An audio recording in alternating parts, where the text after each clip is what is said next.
All right. Ladies and gentlemen, good morning. Ibrahim, it's a bright and beautiful day, guys, and I'm very grateful like always. But what am I going to talk about this morning? I'm going to make it short and sweet, and this is going to be addressed to all Africans. I want to make it real quick, guys. Africans, this is the thing. We have a lot of questions. Unfortunately, the only problem is when we have these questions, we don't get to resolve those questions. In other words, we don't switch from the mode of, okay, I've identified a problem. How do I solve this problem? Even when we do to say, how do we solve this problem? There's another problem that we need to get through. And that is the problem of putting it to work. Get into action. Say, okay, I've identified this problem. Now let me get to work to solve this problem. That is the problem with Africa. For a lot of us, we're overseas. We left the African shores, we left our countries to come over here for greener pastures. I don't know if sometimes if we take the moment to think and say, oh my goodness, if I want to go back to my country where I'm from, how am I going to be able to start my life again? Am I going to be able to get mixed into the population once more? How is that going to be an easy transition for me? The basic things that we're so used to being in overseas, the electricity that we take for granted, the clean roads, the good roads. Everywhere you go is plush and clean. And you go back to your African continent, you can only stay maybe in the big capital cities. You can't go back down to the villages and the small towns. You see, the difference with white people is the fact that when they have a question, believe it or not, they would not rest until they find a resolution to that question. So white people solve problems.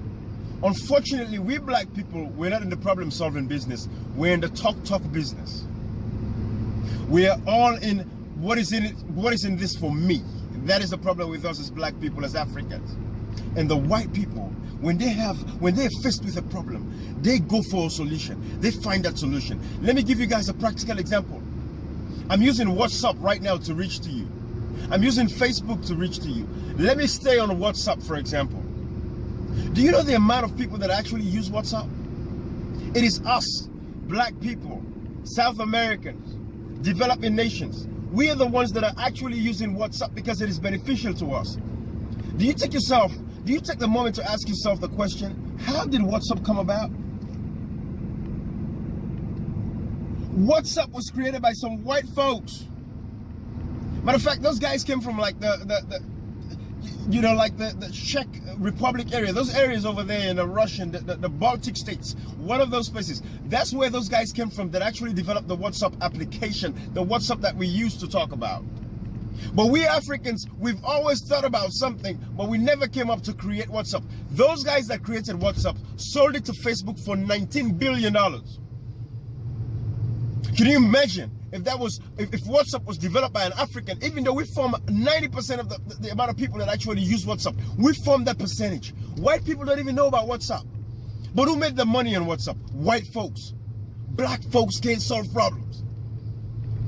We cannot solve problems.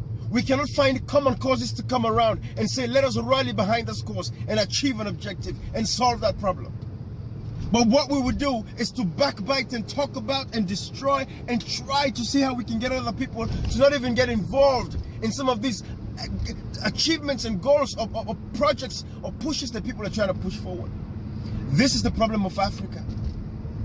And it's unfortunate that those of us that have traveled overseas and we've seen the light have still not been able to get into that mode and say, let us get into problem solving skills now. Let us solve problems for our people. Let us solve problems for Africa. Let us solve problems for the continent. We're here, we talk about this and that. We talk about the poor health care. We talk about the poor education. What can we do as diasporans? The reason why, like for us that are in America, for example, there's the IRS. You work, you pay taxes. My friend, it is deliberate. The more money you make, the more taxes you pay. I'm not going to say they don't want us to take our money back home to Africa, but in a way, can you imagine the amount of money that you pay on taxes? If that alone was the amount of money that you can save and say, we as Africans, let us come together and put this all in a melting pot. Let us go develop our continent, or let us go develop our country. For example, Sierra Leone, I'm from Sierra Leone. We spend over $300 million every year in remittances that go back home. To our family members, to take care of them, go buy food, go eat, go to school, this and that.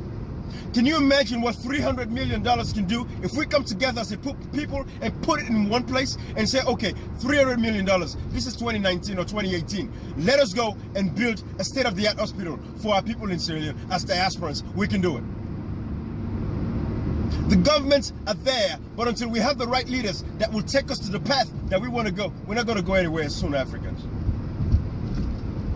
Africans should learn to solve problems, should come up with the solutions to solving these problems. That is why the white man is ahead of us, and it will always be. Look at China. China is taking over Africa.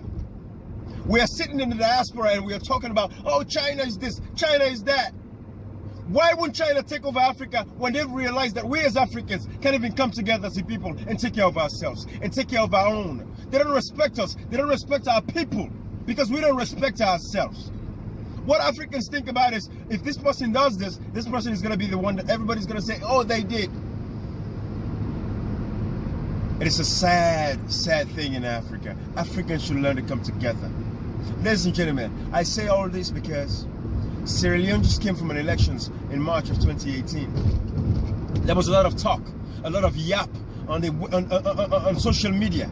Everybody want to change. Yes, we all want to change. That is a problem. We've all recognized it. But there's a lot of underlying issues that comes with this change. We have to come together. It's a gradual process. Let us come together and do something about this change. It's not just talking. Talking is not going to solve it. Typing on social media, sending all kinds of messages, posting all sorts of stuff, it's not going to solve the problems. We have to get down to the bottom and work to get this problem solved. We launched a project, a Philomena Yumkela Orphanage Project. You would think that we as Africans or Sierra Leoneans, we can come together as one people and say, you know what? Let us come together on this one subject and tackle this one. But there are people out there that just don't want that to succeed. They don't care about the kids that we're talking about. They don't set their eyes on the price, what the eventuality is, how we can save generations to come, how we can better the lives of these kids and give them a proper chance to life, just like the chance that our own children have. It is sad to see that there are people out there that just don't want it to succeed. They just don't want it to succeed. But Africans, until we rise up above that mediocrity, above that level of hypocrisy, Sierra Leoneans, it's going to be a long road for us to get to where we want to go until we can come together as a people. I leave it right here.